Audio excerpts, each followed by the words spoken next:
So it's kind of strange for me, I must say, at the beginning to kind of interview my dad because I know a lot about him. And but I'm going to try and cover all the topics and what all he's done in his crazy life. I think I like to say that he has lived around 5 to 6 lifetimes in one lifetime, where most people would be happy just achieving success as a cartoonist. He has been a cartoonist.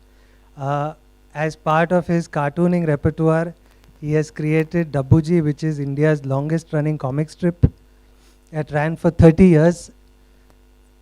He also created Bahadur, which was India's first comic superhero.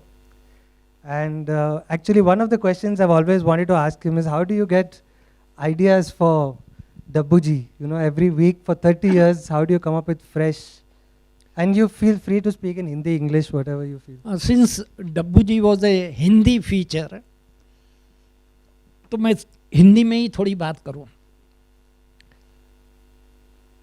हर हफ्ते एक idea Dharmayug में छपता था और वो इतना लोकप्रिय हुआ था कि घर घर में उसका चर्चा होता था. और उसके आइडियाज़ जो है, कहीं पार्टी में गया, कहीं दोस्त के घर गया, जहाँ बातें जो होती थी वही बातें मैं पिकअप करता था. मसलन मेरे घर की बात करूं, तब हम बांद्रा में रहते थे. हमारा फ्लैट ग्राउंड फ्लोर पर था. ये जब छोटा था 6 साल का, वो कंपाउंड में खेल रहा था. मैं बाहर ओटे पर बैठ के अपना लिखने का काम कर रहा था और कोई झुमरी तलैया से आया फैन मुझसे मिलने के लिए, लेकिन उसकी हिम्मत नहीं हो रही थी कि दरवाजे तक आए. शायद कन्फ्यूज़न था उसके दिमाग में. तो उसने इस बच्चे से पूछा, 6 साल का बच्चा था तब की बात है, कि वो सज्जन कौन है. इन्होंने कहा वो सज्जन नहीं है, वो तो मेरे पापा है. So I got the idea for Dabbuji. तो इसी तरह कदम कदम पर आइडियाज़ यहाँ से वहाँ से हर जगह से मिल जाते थे. और ऐसे आइडियाज़ का जो इम्पैक्ट होता था, जैसे मसलन मैं दिल्ली गया, किसी दोस्त के घर मिलने गया, तो दोस्त की बीवी मुझे अलग ले जाकर कहेगी, भाई साहब इतना बढ़िया आइडिया दिया है आपने डब्बूजी का इस हफ्ते के मेरे पतिदेव अब तक जले भूने बैठे हैं. कभी दूसरे घर में जाता था तो शौहर मुझे पकड़ लेता था, कहता था अरे आबिद भाई बीवी का तो मुंह ऐसा उतर गया है. तो ये इम्पैक्ट, और इसी वजह से इसके जो फैन सर्कल जो थे डब्बूजी के, आई एम स्टिल अमेज कि आपका पूना के Osho was one of the biggest fan.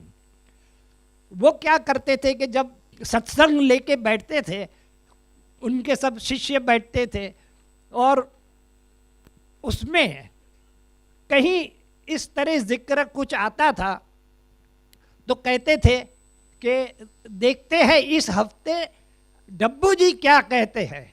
और फिर वो नीचे गद्दी की नीचे से धर्मयुग निकाल कर पढ़ कर सुनाते थे डब्बूजी का आइडिया, और सब खिलखिलाकर हंस पड़ते थे.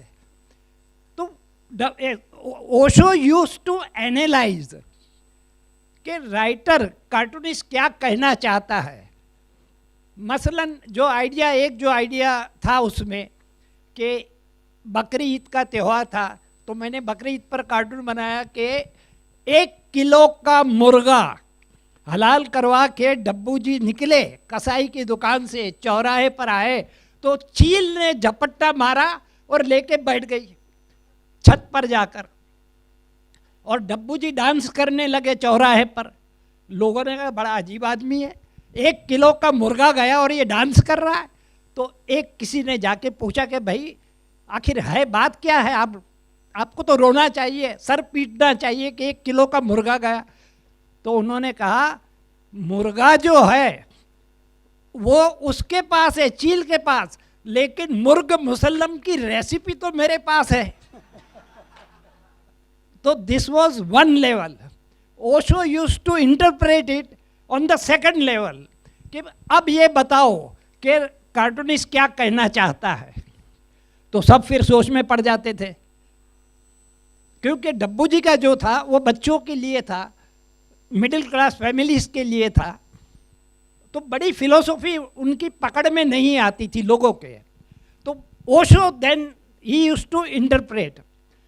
तो ये जो आइडिया था उनका इंटरप्रिटेशन ओशो ने ये किया कि आजकल, तब की बात है, वो कह रहा था, आज भी वो सच है, कि हम लोग धर्म के मुर्दे, मेरा हिंदुइज्म, मेरा इस्लाम, मेरी क्रिश्चियनिटी, हम सब धर्म के मुर्दे पकड़ कर बैठे हैं और रेसिपी किसी संत के पास है। This was the basic my concept which he interpreted it. Lovely, Yes. beautiful. Actually, I am also learning new things today. Let's move on to Bahadur. Yeah, They are sure. one of your most amazing creations. I think many of you might be familiar with Bahadur. Bahadur comics. Yeah, Bahadur was a comic book character which Dad created in the 70s, and it was the first Indianized version of a superhero. Till then, Indrajal Comics used to publish Mandrake and Phantom, which were like imported pretty much. This was the first Indian created and Indian drawn, Indian written, thought out superhero. So Dad had created that, and 2016 Comic Con, Dad was awarded the Father of Indian Comics for Yeah. For Bahadur, Lifetime Achievement Award. Lifetime Achievement Award was there for Bahadur. Yeah. First And- Indian comic superhero. Yes, and how did you think of that character? How did that come about? हाँ, वो जो दौर जो था 60s और 70s का, तब तक लोगों में ये जोश था कि हम कुछ देश के लिए करें। यानी कि कॉमिक्स में टाइम्स ऑफ इंडिया के जो बुजुर्ग लोग जो थे, मालिक जो थे, उनको ये एहसास हुआ कि अब तक हम फैंटम छाप रहे हैं जो विदेशी कॉमिक है, टार्जन छाप रहे हैं वो विदेशी कॉमिक है, हम मैंड्रेक द मैजिशियन छाप रहे हैं वो भी विदेशी है, और क्या हमारे इंडिया में कोई ऐसा है ही नहीं कैरेक्टर, कि कोई ऐसा क्रिएटर नहीं है कि जो इंडियन कॉमिक सुपर हीरो दे सके।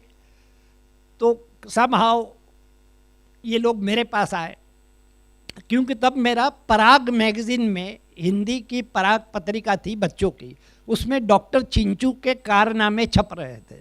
तो लगा कि भाई इसमें थोड़ी टैलेंट है तो इसको ट्राई करते हैं, तो मेरे पास आए। मैंने कहा give me 15 days, I will do the research and I will come back to you. तो फिर मैं सोचने लगा कि उस दौर के हिसाब से कि क्या कैरेक्टर क्या लिया जाए जो हमारे ज़मीन से, हमारी ज़मीन से जुड़ा हुआ हो। ये बनाना बहुत आसान था मेरे लिए। जैसे आज लोग बना रहे हैं तो वही सुपरमैन की नकल कर रहे हैं। मेरा जो कैरेक्टर बहादुर जो था वो ज़मीन से जुड़ा हुआ human being like you and me. उसमें सुपरमैन की कोई क्वालिटी नहीं थी जो उड़ सकता है या ये स्पाइडरमैन की तरह दीवारों पर चल रहा है, उसमें कोई क्वालिटी नहीं थी, just like you and me. ये कैरेक्टर समझ में आया तो फिर मैंने रिसर्च शुरू किया कि अब थीम क्या लिया जाए। मसलन आज अगर मैं बहादुर बनाता हूँ, बहादुर का कैरेक्टर लेता हूँ, तो मेरा थीम रहेगा टेररिज्म। नेगेटिव और पॉजिटिव दो साइड रहेगी। उस दौर में टेररिस्ट नहीं थे, लेकिन बैंडिट्स, डाकू इतने थे और इतने मशहूर और इतने चर्चा, हर अखबार में हेडलाइन, जैसे इस अब जो हेडलाइन जो टेररिज्म वालों टेररिस्ट की आ रही है, वैसे ही हेडलाइन डाकुओं की होती। मान सिंह ने ये कर दिया, पुतली बाई ने वो कर दिया, मान सिंह के साथ कितने लोग थे गैंग में, मान सिंह ने कितने मंदिर बनवाए, ये सारा सब चलता था। तो ये बैकग्राउंड मुझे मिल गया। और बहादुर का जो कैरेक्टर जो है वो इन बैंडिट्स के साथ उसने युद्ध शुरू किया, लड़ाई शुरू की, और वो अकेला, पहले अकेला चला, बाद में सारा गांव उसके साथ हो गया। प्रॉब्लम्स गांव वालों का ये था कि दो डाकू आते हैं गांव में, वो सारे गांव को लूट कर चले जाते हैं। ये नॉर्मली ये होता रहता था। तो गांव वाले पहुंचते हैं, पुलिस स्टेशन। अब पुलिस स्टेशन जो है वो गांव से इतना दूर था कि आप सवेरे निकलिए तो जाकर आप शाम में चौकी पर पहुंचेंगे और वहाँ से निकलकर आएंगे तो दूसरे दिन सवेरे पहुंचेंगे। ये सिचुएशन थी। तो हम जो फिल्मों में देखते हैं, डाकुओं की फिल्मों में, कि जैसे घोड़े दौड़ रहे, धनाधन जा रहे, ट्रेन के साथ दौड़ रहे, वैसा नहीं था। रियलिटी में ये था कि दो डाकू ऐसे ही घूमते हुए जाते थे, एक गांव को टारगेट करते थे, जैसे पिकनिक पर जाते हैं हम लोग, बिल्कुल वैसे जाते थे। गांव में पहुंचते थे तो सरपंच और सब दौड़कर आ जाते थे उनके पास, उनकी सेवा में लग जाते थे। फिर ये लोग कहते थे कि भाई 5,000, 10,000, 25,000, जो भी उनका अमाउंट उस दौर के हिसाब से, कि भाई हमें शाम तक 50,000 रुपये चाहिए, तब तक दोपहर का खाना आप एक बकरा काटेंगे, ये खिलाएंगे, ये करेंगे, कोई मालिश वाले को भी भेज दो मालिश करने के लिए। यार एक सोचिए, क्योंकि डाकू जानते हैं कि पुलिस आ ही नहीं सकती। एक तो कम्युनिकेशन नहीं था, जहाँ आज मोबाइल घुमा दिया हमने, तब तो टेलीफोन भी नहीं थे।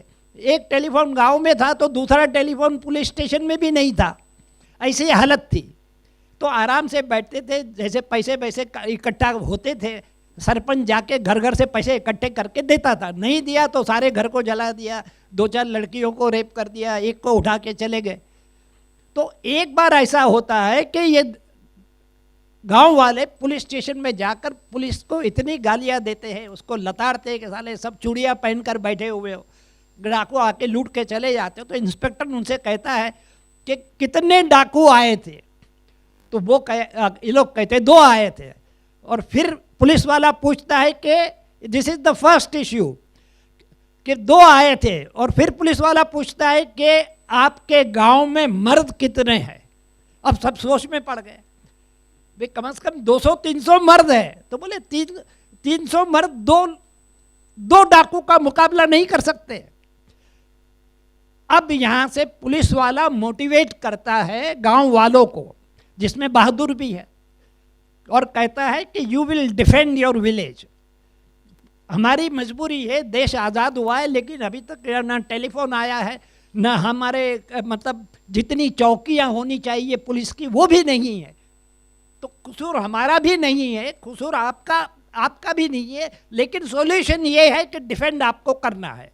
सारे प्रॉब्लम देश पर मत डालो, कुछ तुम भी संभालो, तुम्हारा भी जिम्मा है, देश आज़ाद हुआ है। इस तरह यह कैरेक्टर शुरू हुआ और धीरे धीरे धीरे बढ़ते बढ़ते इतना बढ़ गया कैरेक्टर कि शाहरुख खान ने, आज भी वो बहादुर का ज़बरदस्त फैन है, उसने अपने टेबल पर बहादुर का कॉमिक का कवर पेज फ्रेम करके रखा हुआ है। अभी एक लड़की आई सैन फ्रांसिस्को से, she was doing research on Indian in global comics के सुपर हीरो पर। तो इंडिया का सुपर हीरो तो हमारा बहादुर था, पहला कैरेक्टर। तो मेरे पास आई, पूरा दिन रही, इंटरव्यू होता रहा, बातें चलती रही, गपशप लड़ाते रहे। और बाद में उसने जाने से पहले कहा कि सर यहाँ कहीं बम्बई में कुछ पुराने कॉमिक मिल जाएंगे। मैंने कहा बहादुर का कैरेक्टर बंद हो गया, उसको भी 20 साल हो गए। 70s में कॉमिक छपता था, ये इंद्रजाल कॉमिक्स में 70s में छपता था। मैंने कहा भाई 20 साल हो गए, अभी तो मिलना मुश्किल है, लेकिन तुम करोगी क्या लेकर? तो उसने कहा कि सैन फ्रांसिस्को में आज भी, ये 2 साल पहले की बात है, ये उसने बताया कि सैन फ्रांसिस्को में आज भी बहादुर क्लब है और वहाँ कॉमिक्स एक्सचेंज होते हैं। एक कल्ट फिगर कैसे बनता है, वहाँ कॉमिक एक्सचेंज होते हैं और एक एक कॉमिक जो है वो $100 में बिकता है।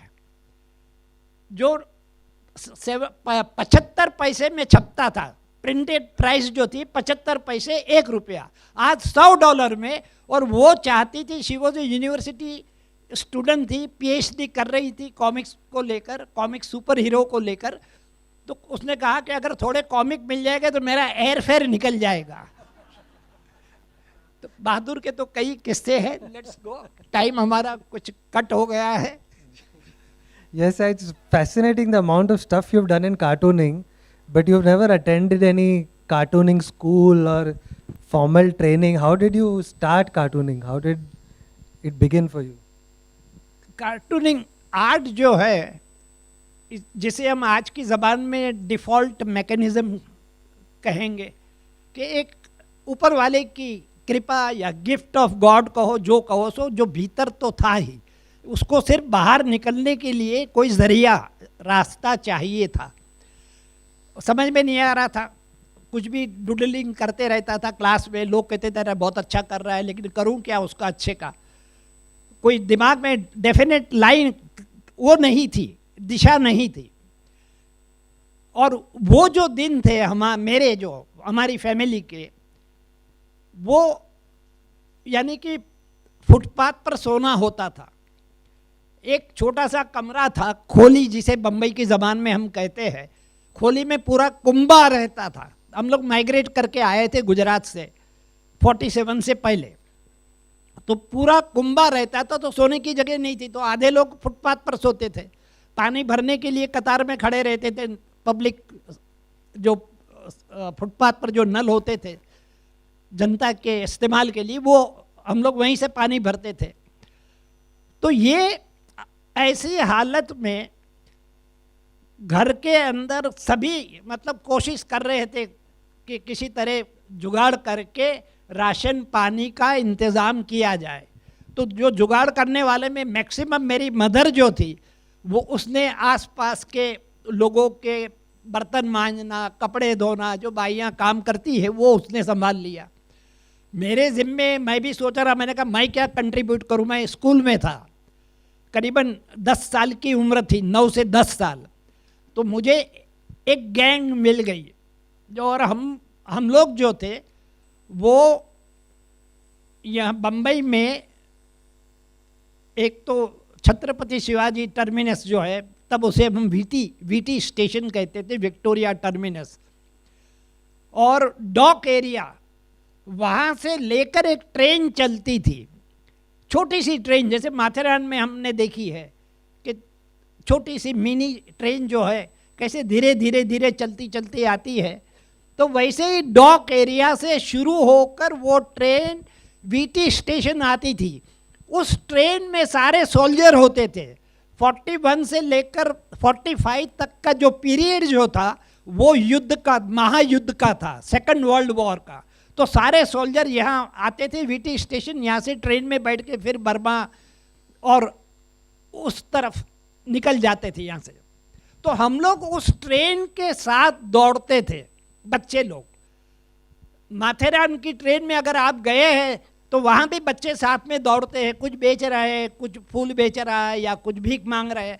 तो हम लोग सब बेगर्स थे और कहे सर, सोल्जर से कहते थे sir give us $1, sir give us 1 sandwich, sir give us this that chocolate, ये वो मांगते थे और वो लोग फेंकते थे, उनको मज़ा आता था।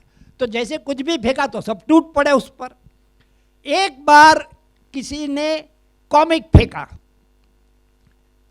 कुछ सारे बच्चे टूट पड़े, सोचा अंदर कॉमिक के अंदर कुछ चॉकलेट के पीसीस हो गए, कुछ हो गए। किसी के हाथ में 4 पन्ने आए, किसी के हाथ में 2 पन्ने आए, मेरे हाथ में 1 पन्ना आया। वो पन्ना था मिकी माउस का। वो मैंने देखा, मैंने कहा ये तो मैं भी बना सकता हूँ। यहाँ से कार्टून बनाने की आदत शुरू हुई। जो मैं चाहता था मैं कुछ करूँ, वो रास्ता मुझे मिल गया और धीरे धीरे उसी में बढ़ते बढ़ते ऑटोमेटिक आइडियाज़ आने लगे। और आइडियाज़ आने लगे तो फिर मुझे कुछ एक अच्छे 2-3 लोग मिल गए, जिन लोग मुझे मेरे गाइड बन गए। उन्होंने कहा आइडियाज़ बहुत अच्छे हैं तुम्हारे, ये तो तुम बेच सकते हो। अब कहाँ बेचना जाए, जस्ट थिंक कि भाई फुटपाथ से जो बच्चा उभर रहा है उसे कोई ना अखबार पढ़ा है, ना कोई किताब पढ़ने को मिली है, तो अब बेचने के लिए कहाँ जाए। तो कहा कि टाइम्स ऑफ इंडिया में जाइए आप। तब हम डोंगरी पर रहते थे। डोंगरी एरिया जो है, भेंडी बाजार, डोंगरी, ये बड़ा मशहूर इलाका है जहाँ से सारे डॉन पैदा हुए, मुझे छोड़कर। तो वहाँ तो फिर भी जाने की हिम्मत नहीं पड़ रही थी। तो मुझे याद है कि उस दौर में ये एक स्काउटिंग में मैं था, तो स्काउट में हर साल एक दिन आता था ये बहुत बढ़िया, जिसने भी सोचा था बहुत बढ़िया सोचा था। वो एक दिन जो था उसे कहते थे खरी कमाई डे, खरी कमाई डे। ये पहली बार अंग्रेजी शब्द हिंदी में घुसा था, जैसे मराठी में अंग्रेजी शब्द घुस रहे, गुजराती में घुस रहे, तो ये पहली बार, लेकिन कॉन्सेप्ट बहुत अच्छा था। उस दिन स्कूल के सारे बच्चे कमाई के लिए बाहर आते थे। कोई बच्चा शू शाइन लेके बैठ जाता था, जूते शाइन करने के लिए, कोई बच्चा हैंडीक्राफ्ट पे फ्लावर बना के वो बेचने बैठ जाता था, और लोग हमें मोटिवेट करते थे। चाहे पसंद ना हो फिर भी एक फूल खरीद लिया किसी से। तो उस दिन मुझे स्ट्राइक हुआ कि why not sell the cartoon. तो मैं स्काउट का ड्रेस पहनकर, 9-10 साल की उम्र की बात है, स्काउट का ड्रेस, विसल लगा के टाइम्स ऑफ इंडिया के ऑफिस पहुंचा। एड्रेस मिल गया था मुझे, जहां मैं रहता था वहां से 10 मिनट का वॉक था। वहां पहुंचा तो गेट पर एक गुरखा खड़ा हुआ था। मैंने कहा भाई एडिटर से मिलना है। तो गुरखे ने कहा देखो वो केबिन जो है, हाँ केबिन को धक्का मारो, अंदर चले जाओ। आज का सोचिए, आज आप एडिटर से मिलने जाओगे तो कितनी सीढ़ियाँ क्रॉस करनी पड़ेगी। उधर जाओ सीधे। तो मैं तो गया, धीरे से धक्का मार के अंदर गया और टेबल पर कार्टून रख दिए। बोलने की हिम्मत नहीं थी मेरी। तो कार्टून देखकर, 2 कार्टून रखे थे, वो देखकर वो मुस्कुराया। मैंने कहा बात बन गई। तो पहला cartoon, that was a pocket cartoon. Laxman ने भी शुरू किए पॉकेट कार्टून, हम दोनों ने साथ साथ ये काम शुरू किया। तो टाइम्स ऑफ इंडिया में पहला कार्टून छपा था, पॉकेट कार्टून। उसके बाद में फिर मुझे रास्ता मिल गया तो आगे बढ़ गया उसमें। Amazing, huh? How destiny plays a role in. Definitely destiny मैं मानता नहीं था, लेकिन बाद में मानने लगा। ऐसे ऐसे हादसे हुए ज़िंदगी में कि मसलन मुझे जापान का असाइनमेंट मिला। सॉरी, हम बीच में ऑफ द ट्रैक जा रहा हूँ। जापान का असाइनमेंट मिला 1969 में। जापान में एक्सपो 70 होने वाला था, और एयर इंडिया वाले मेरे पास आए कि भाई आबिद भाई आपकी टेक्निक हमें पसंद है। मिरर कोलाज करके आर्ट में एक नई टेक्निक मैंने दी थी, और आप हमारे लिए एक म्यूरल बनाएंगे। म्यूरल यानी 20 फीट लंबा और 10 फीट चौड़ा, इतना लंबा म्यूरल। आई एग्रीड, बनाया, तैयार हो गया।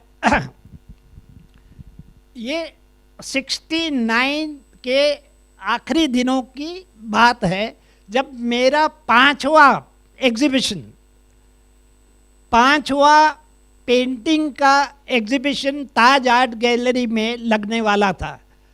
उससे पहले मैं 4 फ्लॉप शोज दे चुका था, और ये तय था कि अगर 5वां भी फ्लॉप हो जाता है तो फिर मैं बिस्तर लेकर गांव चला जाऊंगा, क्योंकि तब तक मेरे पर कर्जा कुछ उस दौर के हिसाब से 15-20 हज़ार का कर्ज माथे पर चढ़ गया था, और कमाई का कोई जरिया नहीं था मेरा। तो खैर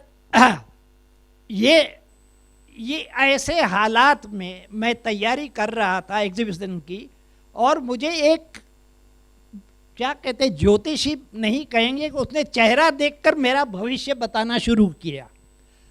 वो वैद्य थे, और वैद्यों के लिए ये जानना बहुत ज़रूरी होता है कि चेहरे क्या बोलते हैं, कि नाक ऐसी इस तरह का है तो वो आदमी ऐसा होगा, आंखें ऐसी है तो शख्स वैसा होगा। इस तरह के ये लोग पकड़ लेते, ये आसान बताया। उसने मेरा चेहरा देखकर मुझसे कहा कि आबिद भाई आप विदेश जा रहे हैं। तो मैंने कहा भैया, मैं चर्चगेट स्टेशन पर था। मैंने कहा मेरे पास ट्रेन फेयर नहीं है घर पहुंचने के लिए, यहाँ से मैं पैदल जाऊंगा डोंगरी तक। तो उसने फिर कहा कि आप वेस्ट में नहीं ईस्ट में जाओगे। फिर मैं चौंका, मैं हंसने लगा। फिर उसने आगे बढ़ा, वो बड़ा, उसको कुछ मूड आ गया था, इंस्पिरेशन आ गया, तो बोलना शुरू कर दिया उसने फिर कहा कि ईस्ट में जाओगे। फिर ये भी बताया कि आप वहाँ एयरपोर्ट पर उतरोगे तो एक लड़की आपका इंतज़ार करती हुई खड़ी होगी। अब मुझे इंटरेस्ट पड़ा।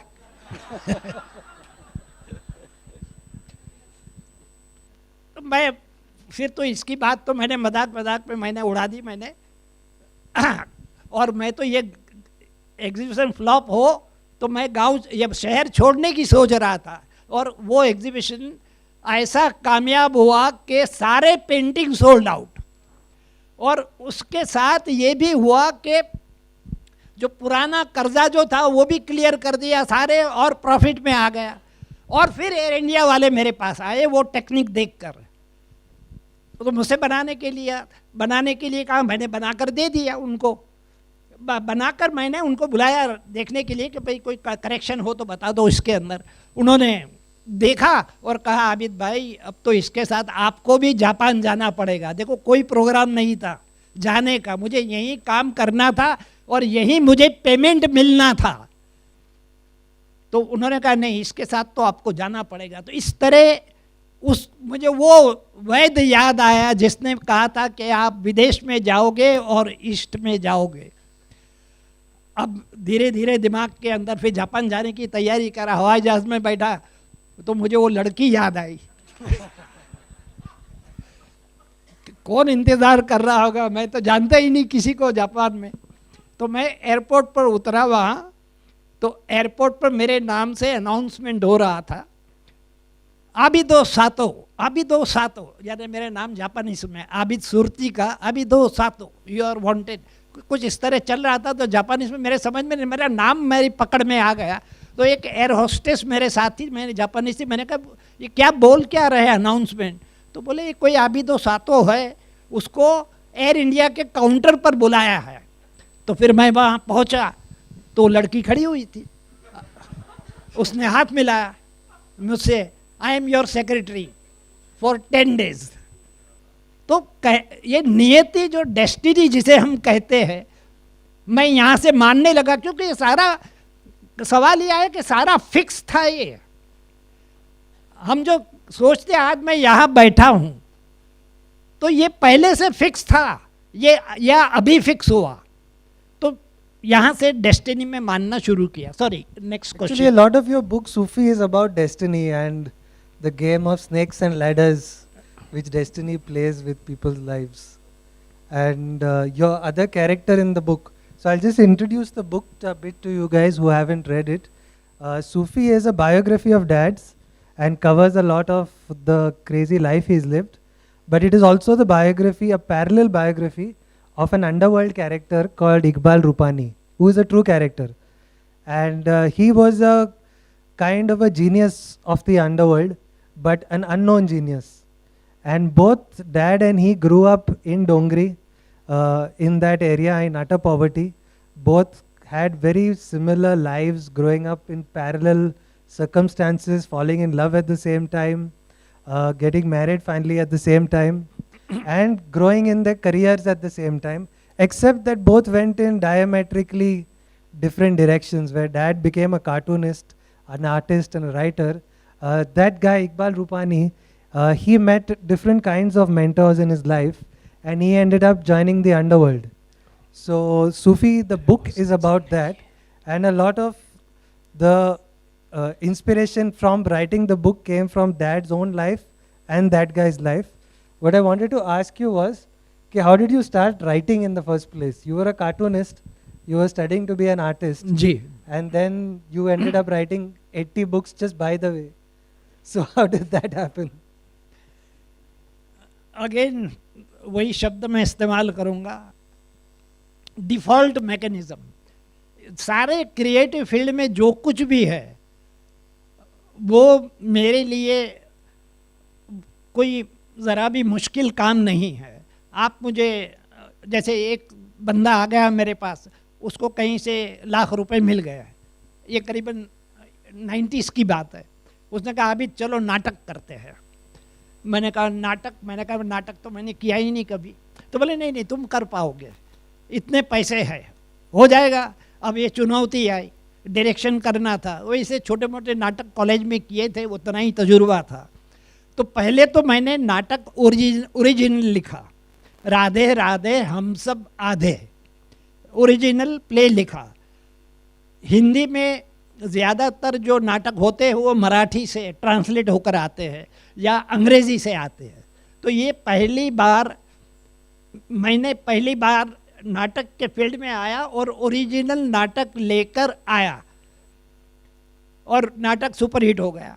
पृथ्वी थिएटर में उसके करीब 50 शो हुए और सारे हाउस पैक शोज। अब नाटक जैसे बड़ा आसान मेरे लिए था, मैं बंद इसलिए करना पड़ा कि मैं मैनेजमेंट साइड मेरी बड़ी कमज़ोर है। I can write 10 novels, 10 I can direct 10 plays, जितना भी कहो क्रिएटिव साइड में कर सकता हूँ, लेकिन टू मैनेज 10 पीपल वो बड़ा सरदर्द होता था। जैसे डायरेक्शन कर दिया, प्ले तैयार हो गया, अब जो आर्टिस्ट जो थे वो उसमें कुछ चंद ऐसे थे कि जो एक्सप्लॉइट करने में बड़े माहिर थे।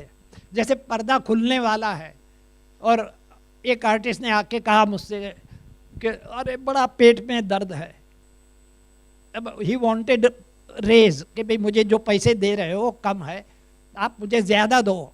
तो मैंने कहा ये जो हमारा जो ये डब्बू जी प्रोडक्शन उसका नाम था, ये तो पार्टनरशिप में जो भी प्रॉफिट होता है हम सब बांट लेते हैं, उसमें किसी को ज़्यादा मैं दे ही नहीं सकता। लेकिन वो उसका ये था कि भाई मैं तो बड़ा सीजन आर्टिस्ट हूँ और मुझे ज़्यादा मिलना चाहिए, तो मैंने रिफ्यूज़ कर दिया था। तो उसने पर्दा खुलने से पहले पेट के दर्द में चीखना चिल्लाना शुरू कर दिया। तो मैंने उसी वक्त मेरे असिस्टेंट को बुलाया, मैंने कहा इसको डॉक्टर के पास ले जाओ और मेकअप मैन से कहो मेरा मेकअप करे, उसका दर्द गायब। तो ये सारा मैनेजमेंट फिर मैंने देखा कि अनकंट्रोल मेरे से बड़ा मुश्किल है, तो फिर मैंने नाटक वाइंड अप कर लिया। It was a running play, आज भी चल रहा है। लोग कहीं पंजाब में अभी 2 शो हुए, दिल्ली में 3 शो हुए, गाजियाबाद में 1 शो, ये कंटिन्यूस चलता रहता है। You've done books, you've done plays. हाँ, तो ये सारा बहुत ही आसानी से मुझसे हो सकता है। स्टोरी में कैसे आया मैं, जैसे कॉमिक्स में तो किसी ने कॉमिक फेंका सोल्जर ने, तो मैंने उठा लिया, वहाँ से कॉमिक की शुरुआत है। ये एक बहाना था कि कॉमिक आएगा और मैं शुरू करूँगा। कॉमिक नहीं आया था तो कोई और ज़रिया आता मेरी ज़िंदगी में, वहाँ से मैं कार्टून पिकअप कर लेता। तो राइटिंग में ये हुआ कि कॉलेज में मैं था तब तक मैं बहुत ही इंट्रोवर्ट जिसे कहते हैं कि चुपचाप बैठे रहना, चुपचाप सुनते रहना, कोई दोस्त नहीं, किसी से कोई मतलब नहीं, अपना काम करो और वापस जाओ, इस तरह का मेरा एटीट्यूड था। और इस एटीट्यूड में एक लड़की से प्यार हो गया और लड़की को भी मुझसे प्यार हो गया। ये बड़ा मेरे लिए लाइफ 360 डिग्री घूम गई। अब मिलते रहे, मुस्कुराते रहे, बातें छोटी छोटी बातें करते रहे। कभी साथी पे क्लास के अंदर बैठे हुए आर्टिस्ट लोग जैसे बैठते स्केचिंग कर रहे, तो कहा ज़रा पेंसिल दे दो, कहा ज़रा रबर दे दो। इस तरह की छोटी छोटी बातें होती थी और दोनों मुस्कुराते थे। एक बार लड़के ने कहा कि कहीं हम बाहर चले। मैंने कहा हाँ। अब मुझे कहना चाहिए था, उस दौर में ये ईरानी रेस्टोरेंट फैमिली रूम बड़े मशहूर थे, सारे कपल्स फैमिली रूम में जाके बैठते थे, बैरा को 5 रुपए पहले से थमा देते थे ताकि डिस्टर्ब न करे अंदर। तो ये दिन थे और उस लड़की ने कहा कि हम कहीं चले बाहर। मैंने कहा हाँ हाँ, चिड़ियाघर चलते हैं। तो ये यहाँ से प्यार की शुरुआत हुई और बढ़ते बढ़ते बढ़ते बात शादी तक पहुँची और टूट गई, क्योंकि लड़की जो थी करोड़पति की थी और मैं जो आया फुटपाथ से उभर रहा था मैं, तो कोई चांस ही नहीं था शादी का किसी तरह। मतलब she wanted very badly to marry me, लेकिन नहीं हुआ।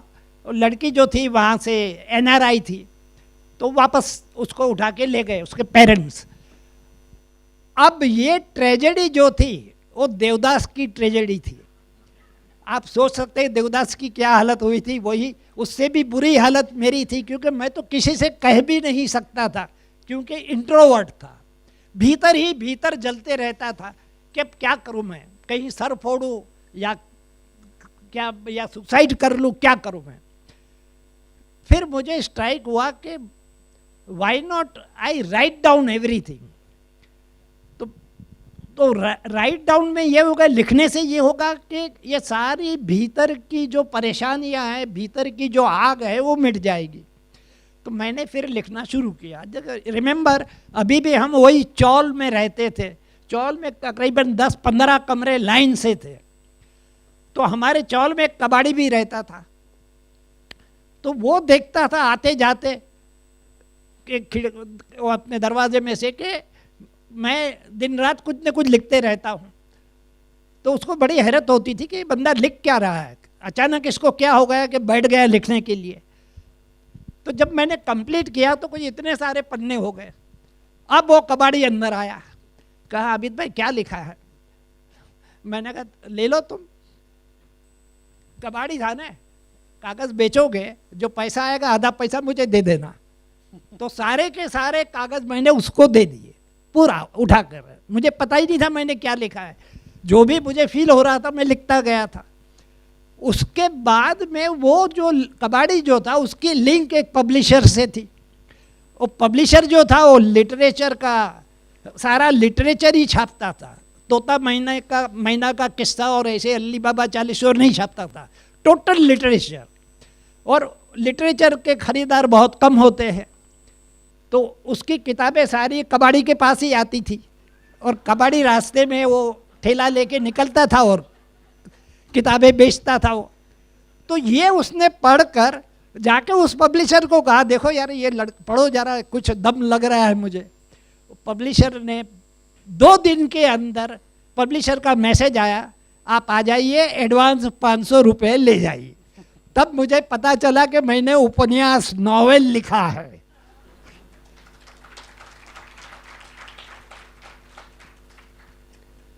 Okay. Amazing, what a life. Yeah. I think we are running a little short on time, so I'll just open it up if anybody has questions. I think about my T-shirt. You're not talk about my T-shirt.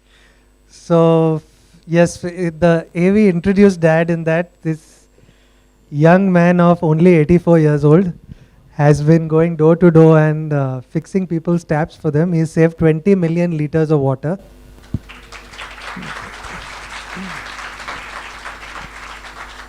And he is a one-man NGO. He goes every Sunday for 2 hours. And one day I remember asking him that, why do you go for 2 hours?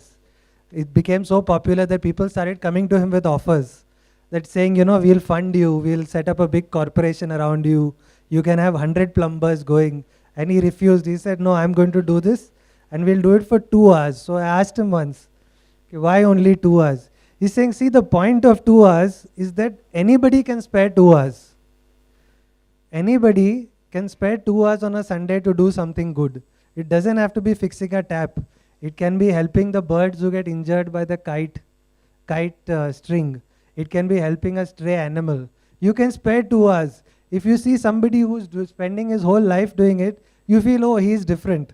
It's not me, I can't do it. He said, Dad said, my point is I want to inspire all of us. That if I can, even you can. Yes, सही बात है। जब हम door to door जाते हैं plumber को लेकर, plus एक वॉलंटियर रहती है।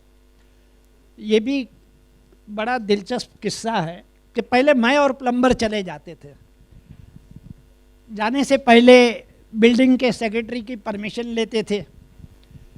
परमिशन देने पर हमारे जो पोस्टर जो थे, जो टी-शर्ट हमारा है, ये पोस्टर भी हमारे ऐसे ही होते थे जो हम लगा देते थे बिल्डिंग के नीचे। उसके बाद में शनिचर के रोज़ हमारे पैम्पलेट हर घर में पहुंच जाते थे कि भी ये ड्रॉप डेड फाउंडेशन क्या है। तो जब हम इतवार को जाते थे तो नॉर्मली सारे दरवाजे खुल जाते थे, लेकिन चंद दरवाजे वो चेहरा देखकर ही मार देते थे, मुंह पर बंद करते थे। तो ये जो 4-5 दरवाजे नहीं खुल रहे थे, उसका राज क्या था मेरे समझ में नहीं आ रहा था। तो फिर मुझे समझ में ये बात आई कि हमारा प्लम्बर जो है, जो सबसे मेरे आगे खड़ा रहता है, वो डोरबेल बजाता है, दरवाज़ा खुलता है और लोग पहले उसका चेहरा देखते और दरवाज़ा मार देते थे, और उसका चेहरा बिन लादेन जैसा था। तो फिर मुझे सोचना पड़ा कि अब कोई खूबसूरत लड़की ढूंढनी पड़ेगी जो वॉलंटियर बन के साथ में आए। वो अब वही लड़की अब मेरे साथ रहती है, वो आगे खड़े रहती है, प्लम्बर को मैं साइड में रखता हूँ, वो डोरबेल बजाती है, दरवाज़ा थोड़ा सा खुलता है, she gives a broad smile and खुल जा सिम सिम। फिर लड़की और प्लम्बर अंदर जाते, मैं तो बाहर सीढ़ियों पर बैठता हूँ। Actually, I just to add something to that. Sure, sure. I've just seen a picture of this guy who looks like Bin Laden wearing a T-shirt which says "Drop Dead."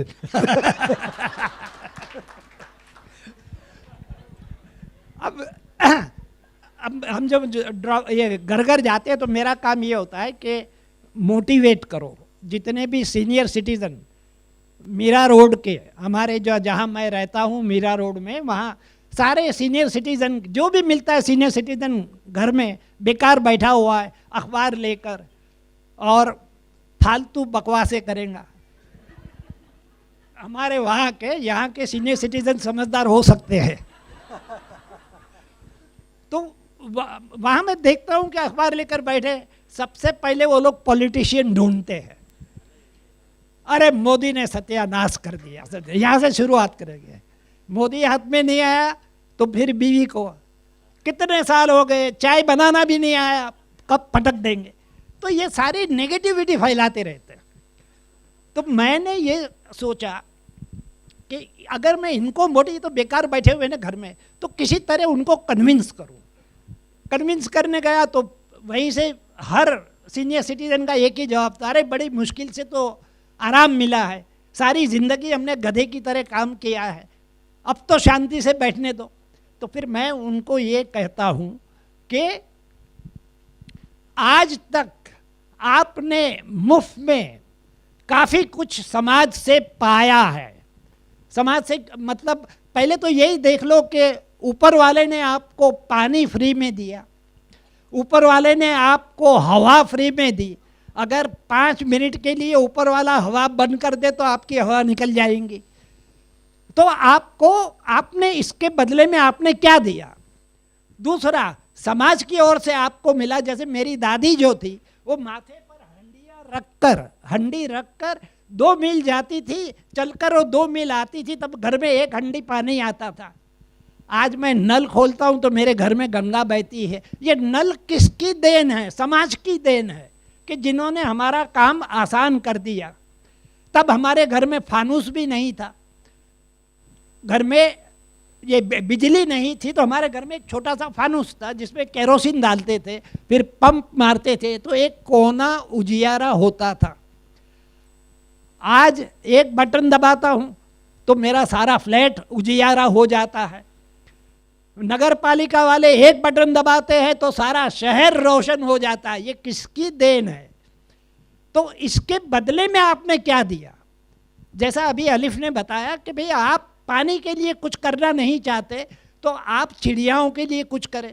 अगर चिड़ियाओं के लिए कुछ करना नहीं चाहते तो पर्यावरण के लिए कुछ करें। कम से कम मरने से पहले एक पेड़ तो लगा कर जाओ ताकि आपका बेटा या पोता कह सके कि हमारे दादा ने लगाया था। लेकिन एक भी 12 साल में एक भी सीनियर सिटीजन को मोटिवेट करने में नाकाम रहा। लेकिन 2000 बच्चे मेरे साथ जुड़ गए, यानी 2 स्कूल, 2000 बच्चे। यहाँ मैंने प्रयोग ये किया कि बच्चों से मैंने मीटिंग बुलवाई, प्रिंसिपल भी थी वहाँ, और बच्चों से ये कहा कि आपको ये पोस्टर सेव एवरी ड्रॉप और ड्रॉप डेड, ये पोस्टर लेकर जाना है। आपकी बिल्डिंग के बच्चे को आपकी बिल्डिंग के सेक्रेटरी से मिलकर ये कहना है कि ये पोस्टर आपको लगाना होगा नोटिस बोर्ड पर मिनिमम 1 हफ्ते के लिए। आप साल भर रखिए, हमें कोई एतराज़ नहीं, लेकिन 1 हफ्ते तक तो लगना ही चाहिए। ये नहीं कि आपने घर पहुंचे पोस्टर पापा को दे दिया, जाइए पापा सेक्रेटरी को दो, ये खुद को करना है। इस तरह मैंने इनको मोटिवेट किया तो प्रिंसिपल भी बड़ी खुश हो गई। उसने कहा कि जो बच्चा पोस्टर लगाने में कामयाब हो जाएगा वो मोबाइल से एक फ़ोटो ले ले और हमें बता दे, उसको एग्ज़ाम में 5 मार्क फ्री में हमारी ओर से मिलेंगे। ये बहुत बड़ा मोटिवेशन था बच्चों के लिए। और बच्चों को फिर मैंने ये भी ट्रेन किया कि घर में आप पानी कैसे बचा सकते हैं। जैसे भाई घर में काम कर रही है, नल खोल दिया, ब्रशिंग करते हैं नल खुला छोड़ दिया, तो अब इसकी कामयाबी, इसका रिज़ल्ट क्या आया, कहीं रिज़ल्ट आता है तो मुझे पता चलता है तो मुझे बड़ी खुशी होती है। तो एक बात मुझे रास्ते में मिल गया, अरे आबिद भाई आपने तो परेशान कर दिया हमको। मैं दाढ़ी करने खड़ा रहता हूँ, उससे पहले बेटा आके बेसिन के पास खड़ा रह जाता है और देखता है कि नल कितना खोल रहा हूँ, कितना बंद कर रहा हूँ। तो ये सारे इसी तरह बच्चों को इतना मोटिवेट किया है कि अब यही लोग मेरी गाड़ी आगे बढ़ाते रहते हैं। एक बात और कहना चाहूँगा कि लोगों को मोटिवेट करता हूँ तो एक सिंपल सवाल ये आता है कि ये काम करेंगे तो पैसा कहाँ से आएगा। मैंने तो कह दिया आप शुरू कर दो पानी बचाने का काम, तो पैसा कहाँ से आएगा। तो इसका जवाब ये है कि अगर कोई भी काम, एनी वर्क आप ये तय करते हैं पूरी ट्रांसपेरेंसी के साथ, पूरी ईमानदारी के साथ, ये तय करते हैं कि मुझे समाज के लिए ये काम करना है, ऊपर वाला आपका फंड रेजर बन जाएगा। आज तक मैंने किसी से एक पैसा नहीं लिया।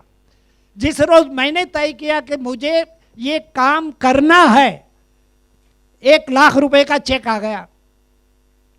काहे के लिए? जो भी आपने शुरू में देखा, उत्तर प्रदेश साहित्य संस्थान की ओर से लाइफ टाइम अचीवमेंट अवार्ड, ये 1 लाख रुपया ये लोग अब तक कहाँ सोए हुए थे।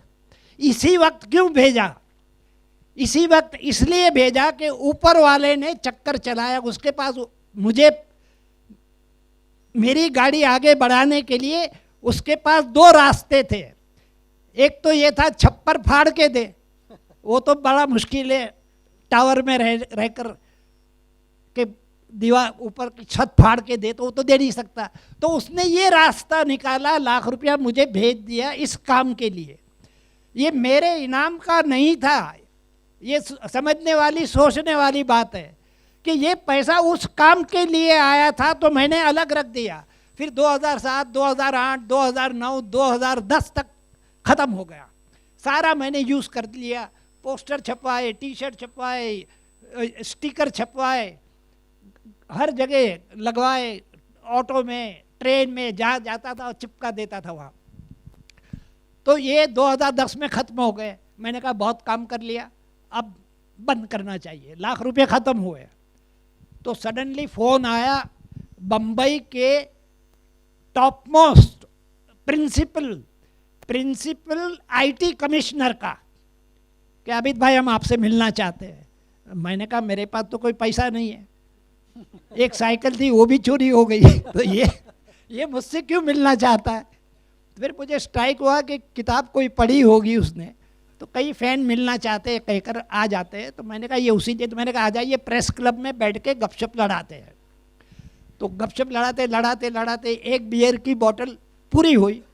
अब उन्होंने मेन बात, असली बात पर वो आए कि आबिद भाई हमने सुना है कि आप अपना ड्रॉप डेड फाउंडेशन बंद करने जा रहे हैं। मैंने कहा काफ़ी काम हो गया, काफ़ी लोगों को मोटिवेट किया है मैंने, काफ़ी बच्चे काम कर रहे हैं, अब कोई ज़रूरत मेरी नहीं रही। बोले नहीं आपको ये कंटिन्यू करना पड़ेगा। कहिए कितने चाहिए, कितने रुपये चाहिए। तो मैं तो उछल पड़ा। अब आईटी कमिश्नर कह रहा है कितने रुपये चाहिए। तो मैंने कहा एक मेरे पास तो, मैं तो घर से ही ऑफिस नहीं, 1 मैन NGO, ऑफिस नहीं, कोई स्टाफ नहीं, अकेला सारे काम अकेला करता था। और थोड़ी सी एक ये आपकी इतनी छोटी सी ये सेंटर टेबल वाली जगह है, उतनी ड्रॉप डेड की फाइलें रखने के लिए इतनी जगह मेरे घर के अंदर। तो मैंने कहा एक ऑफिस ले लेता हूँ, कहीं से गराज मिल जाए। तो गराज आएगा करीबन 30 लाख का।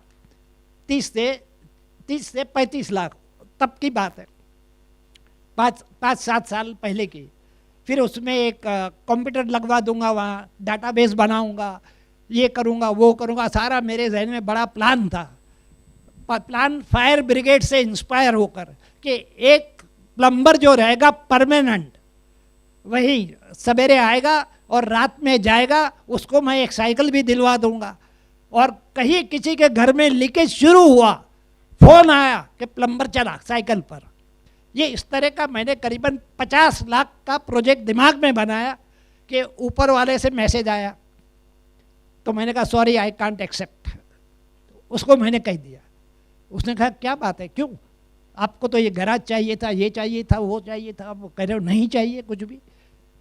मैंने कहा आप किसी से कहेंगे, अंबानी से कहोगे या टाटा से कहोगे या बिरला से कहोगे, वो फौरन दौड़ कर आएगा, ब्रीफकेस लेकर खुद आके मुझे दे जाएगा। लेकिन वो पैसा जो रहेगा वो डर का रहेगा, भय का, कि अगर हमने कमिश्नर की बात नहीं मानी तो कल वो छापा मार के कंपनी ही सुला देगा। तो मैंने कहा डर का पैसा हम एक्सेप्ट नहीं करते। अगर कोई प्यार से डोनेशन देना चाहता है, चाहे 5 रुपया देना चाहता है, मैं बम्बई में हूँ, पुणे से कोई 5 रुपया देना चाहता है तो मैं खुद जाऊँगा लेने के लिए, लेकिन ये पैसा मैं एक्सेप्ट नहीं करूँगा। अब उसका तो बियर का नशा ही उतर गया। एक बोतल खत्म हुई, दूसरी मंगवाई। फिर उसने कहा कि सोचकर आबिद भाई हम एक ऐसा प्रपोजल दे रहे हैं आपको कि आप रिफ्यूज़ कर ही नहीं सकते। मैंने कहा अगर ऐसा होगा तो एक्सेप्टेड। उन्होंने कहा कि मैं 10,000 रुपये अपनी सैलरी से दूंगा चंदा। मैंने कहा अभी चेक फाड़ो, अभी दो। ये प्यार का सौदा हुआ, पूरी ईमानदारी के साथ आदमी दे रहा है तो वो एक्सेप्ट करना चाहिए। इससे ये ऐसे नेक काम करने से एक बड़ा फ़ायदा ये भी होता है कि आपकी ज़िंदगी में पॉजिटिव लोग आना शुरू हो जाएंगे। मेरी ज़िंदगी में पहले भी पॉजिटिव आते थे, लेकिन पहले प्रोपोर्शन जो था वो 80% नेगेटिव आते थे और 20% पॉजिटिव आते थे। अब 95% पॉजिटिव आ रहे हैं। जैसे मैंने पहले बताया, जैसे काम ये ड्रॉप डेड फाउंडेशन के लिए शुरुआत करनी थी तो मैं प्लम्बर तलाशने निकला। तो जो बिन लादेन का मैंने जिक्र किया, तो वो बैठा हुआ था एक दुकान के बाहर, हार्डवेयर शॉप के बाहर, 4-5 प्लम्बर बैठे थे। मुझे अच्छा लगा, वो दाढ़ी वाला था, नमाज़ पढ़ने वाला था, नमाज का निशान था उसके चेहरे पर। मैंने कहा ये आदमी ईमानदारी से करेगा। तो मैंने उससे कहा कि देखो हर इतवार को आपकी मुझे ज़रूरत है, आपके मुझे 2 घंटे चाहिए, ये काम फ्री में सबके नल ठीक करना है, आप क्या लेंगे, आपका चार्ज क्या रहेगा 3 घंटे, 2 या 3 घंटे का। तो पहले तो मेरा चेहरा देखने लगा, फिर कहता है कि हुजूर आप मुफ्त में काम करेंगे तो हम आपसे पैसे कैसे लें। The first person to enter in my life after I started this, ये पॉजिटिव पर्सन आया। फिर मैंने उसको कन्विंस किया कि भैया मैं तो शहीद होने जा रहा हूँ, आपका तो प्रोफेशन है, बीवी बच्चे हैं घर पे, आप कम से कम ऑटो फेयर ले लो। तो फिर ऑटो फेयर पर समझौता हुआ। उसके बाद में मैं पैम्पलेट छपवाने गया। पैम्पलेट छपवाने गया तो उसने बजट दिया 6,000 रुपये 5,000 पैम्पलेट के लिए। मैंने कहा ठीक है डन। 10 दिन के बाद डिलीवरी लेने गया तो उसने पैम्पलेट पढ़ लिया था। तो फिर उसने हाथ जोड़कर कहा कि सर हम तो कुछ समाज के लिए कर ही नहीं पा रहे, धर्म के लिए कुछ कर नहीं पा रहे, आप तो बहुत बढ़िया काम कर रहे हैं, पहली बार फ्री, अगली बार आप आओगे हमारे पास तो हम आपसे कितना लेना ये तय हम करेंगे। तीसरी मिसाल, आखिरी मिसाल दे रहा हूँ। टी-शर्ट छपवाने गया तो वो समझा कि ये ड्रॉप डेड यानी कि कोई मुर्दे उठाने का काम करता है ये बंदा। तो बातों बातों मैंने कहा भाई ऐसी बात नहीं है, हम पानी का काम करते हैं, ये आप देख लीजिए, पैम्पलेट पढ़ लीजिए, आपको पता चल जाएगा। तो हमें 25 टी-शर्ट चाहिए। उसने पैम्पलेट पढ़ के कहा देखो 4 दुकान छोड़कर, उसकी जो दुकान थी दादर में, उसने कहा 4 दुकानें छोड़कर एक दुकान है, वहाँ वाइट टी शर्ट मिलेंगे आपको, आप वाइट टी शर्ट लेकर आइए, प्रिंटिंग फ्री। एक के बाद एक सही आदमी आपकी ज़िंदगी में आना शुरू होंगे और आपको हैरत होगी कि ये सब लोग पहले कहाँ थे। इसकी वजह ये है कि हमारा माइंडसेट जब चेंज होता है तो सामने वाले का भी चेंज हो जाता है।